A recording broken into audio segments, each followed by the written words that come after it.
On November 24th, 2019, a home health aide named Christine Rollins pulled into the driveway of a property in Anahuac, Texas, just after 6 in the morning. It was still dark. Chambers County, out toward the Gulf Coast, is the kind of flat rural landscape where a 10-acre property doesn't feel remote at all.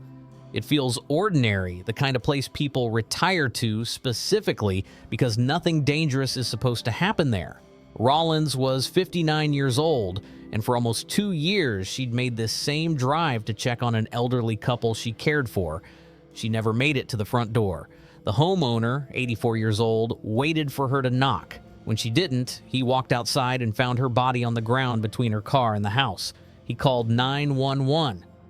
What the county sheriff would later describe as one of the worst scenes he'd witnessed in 35 years on the job turned out not to be a home invasion or a medical emergency or anything the dispatcher had a script for. Christine Rollins had been killed by feral hogs. This is a story about how a state ended up here, not with one tragic, freakishly rare encounter, but with an entire ecosystem of them, because Texas isn't just dealing with a hog problem. By the state's own numbers, Texas is losing an actual unwinnable war against an animal most people don't think of as dangerous at all. And the math behind why is stranger than the attack itself. Stick around because that math is the real story here, and the reason it matters to you goes well past Texas. Sheriff Brian Hawthorne's investigators didn't initially know what they were looking at. Rollins had a severe head wound, along with other injuries that didn't immediately read as an animal attack. For a few hours, deputies genuinely considered whether she'd suffered a medical episode and fallen, and whether the animals had simply found her afterward. It took a forensic autopsy to settle the question. The medical examiner in the neighboring county determined the cause of death was exsanguination, blood loss, directly caused by a feral hog assault. Investigators could tell from the varying size of the bite wounds on her body that more than one hog had been involved. Hawthorne told reporters at the time that in his research, he'd found fewer than 6 confirmed feral hog fatalities anywhere in the entire United States. This wasn't a predator that had a track record of doing this. It was, by nearly every measure, one of the rarest kinds of fatal animal encounters in the country, which is exactly what makes the setting so unsettling. Rollins wasn't deep in a swamp or backcountry trail. She was walking from a parked car to a front door on a 10-acre property, doing a drive she'd done hundreds of times before in the dark, during the one part of the day when feral hogs are most active and least visible. The hogs, Hawthorne noted, had essentially taken over sections of the land around that home. And that detailed, not the attack itself, but the fact that an entire piece of rural property had quietly become hog territory without anyone fully registering it, is where this story actually starts. Feral hogs aren't native to Texas or to North America at all.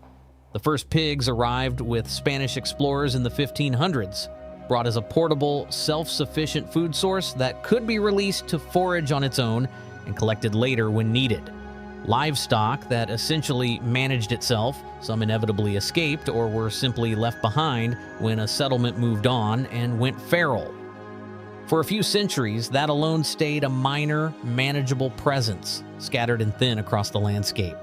What actually built today's crisis came later, in the early 1900s, when Eurasian wild boar were deliberately imported and released across parts of the American South, Texas included. Specifically, so wealthy hunters would have something more challenging to chase than the increasingly tame descendants of old farm stock. It was, in hindsight, an experiment nobody thought all the way through. Those two populations did what biology predicted they'd do. They interbred. The modern Texas feral hog is a hybrid, part escaped domestic pig, part Eurasian wild boar, and the cross produced something worse than either parent on its own. An animal with a domestic pig's fast reproductive cycle and a wild boar's intelligence, aggression, and total indifference to human settlement. Here's where the story stops being about one bad encounter and starts being about a number that should genuinely alarm anyone who's ever managed an invasive species problem. A female feral hog can begin breeding at around 6 months old. Her gestation period is roughly 115 days. under 4 months, and she doesn't stop at 1 litter a year. Under good conditions, a single sow can produce 2 litters annually, with 4 to 6 piglets in each one. Run that forward, and wildlife agencies studying the species have concluded that a feral hog population can double in size in as little as 4 months and triple within 14 to 16 months. They have no natural predators left anywhere in their range capable of controlling that math. Nothing in the modern Texas ecosystem eats enough adult feral hogs to make a dent, which leads to the number that state wildlife biologists actually use to plan hog control policy, and it's the one that turns this from a bad problem into a mathematically losing one to simply hold the population steady, if not reduce it, just stop it from growing further. An estimated 75% of the entire statewide population has to be killed every single year. Miss that number even by a little, and the population doesn't just survive, it grows. Texas has not hit that number, not close.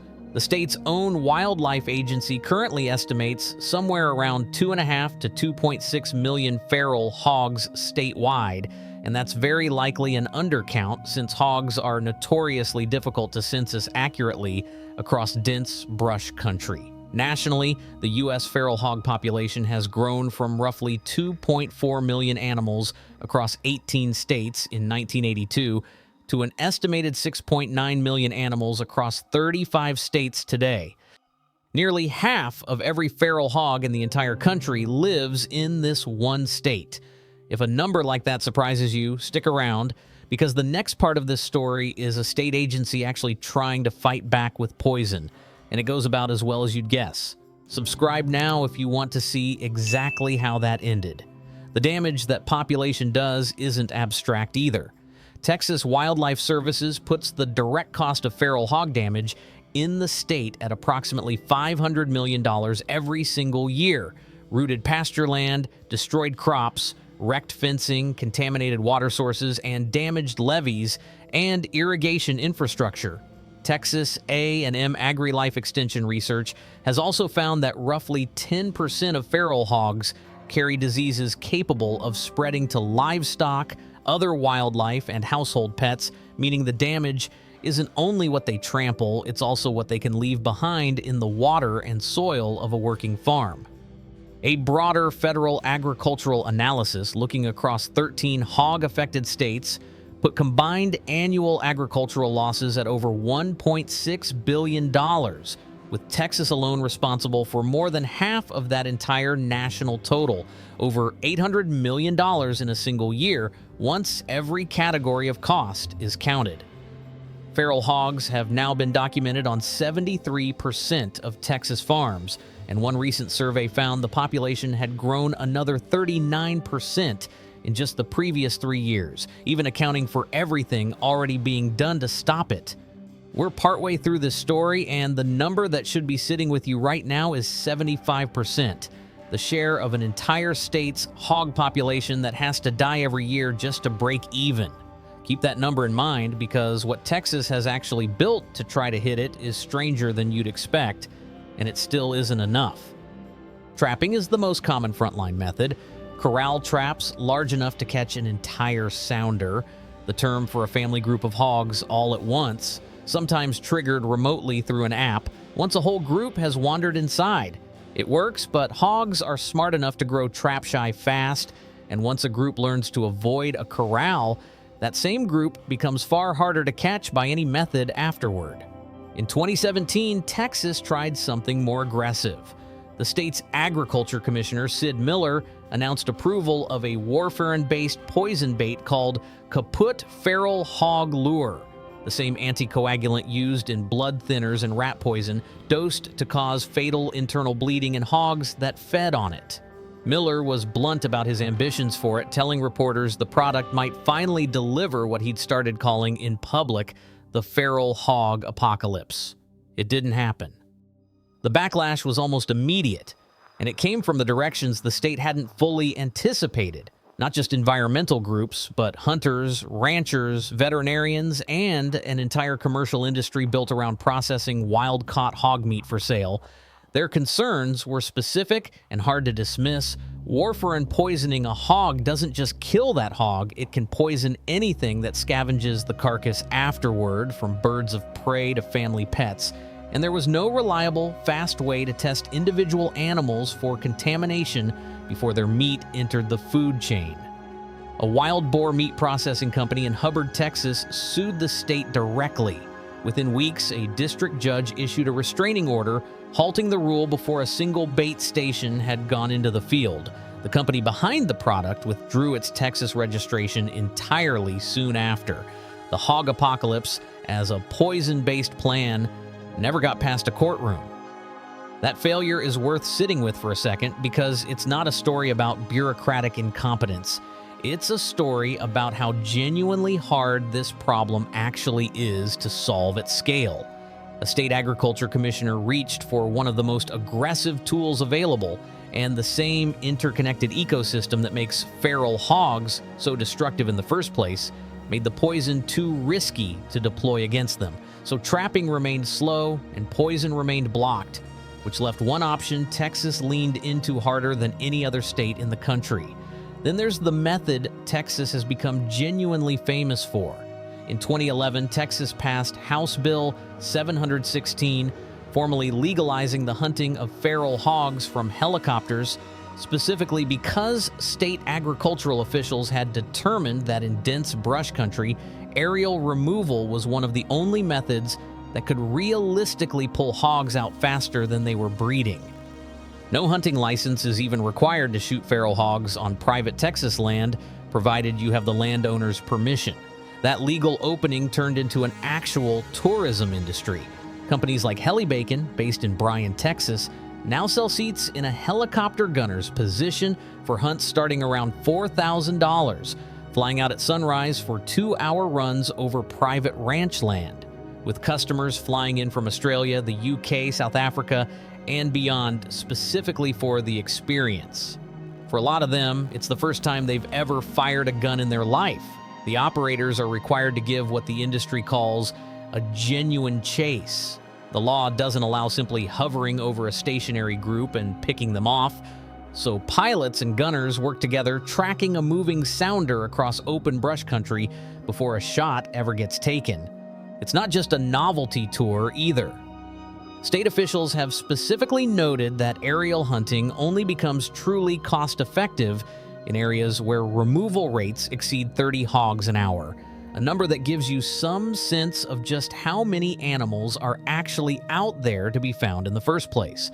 And even with all of that, the traps, the blocked poison program, the legalized helicopter gunships, the private hunting leases, the fencing, Texas wildlife officials will tell you plainly that the state isn't winning. One wildlife services biologist who has spent his career on the problem put the economics about as bluntly as a state official ever does. By his own accounting, feral hogs cause somewhere north of $500 million in damage every year. Against maybe $20 million in actual economic benefit, the state gets back from hunting leases, meat processing, and tourism combined. 25-1 against. The juxtaposition writes itself.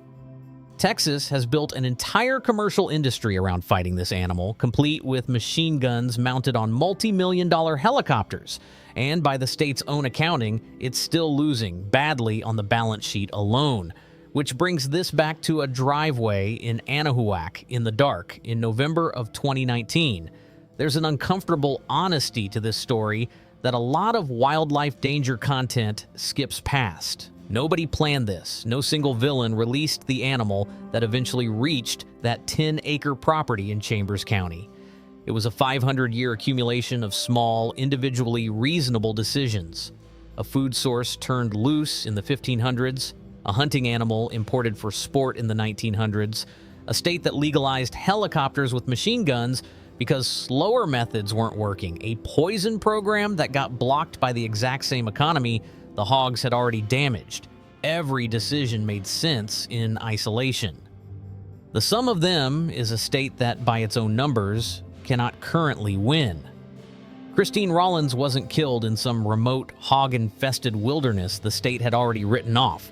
She was killed on a 10-acre property that, like the vast majority of rural land across the state, had simply become hog territory without a formal announcement. No fence line crossed, no warning sign posted, just a slow accumulation of animals moving into land faster than anyone was removing them. As of the most recent statewide survey, only a single Texas county, El Paso, way out in the far west, had no confirmed feral hog presence at all. Every other county in the state, all 253 of them, has hogs. Deaths like Rollins remain genuinely rare, fewer than 6 documented nationally by the sheriff's own count at the time, and that number hasn't moved dramatically since.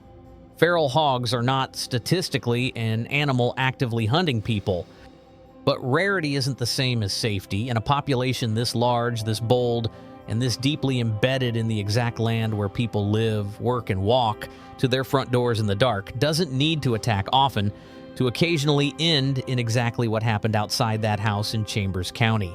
If you live anywhere in feral hog territory, which at this point covers 35 states and growing, wildlife agencies are consistent about the basics. Never approach a hog, especially a sow with piglets nearby, which is by far the most common trigger for genuine aggression.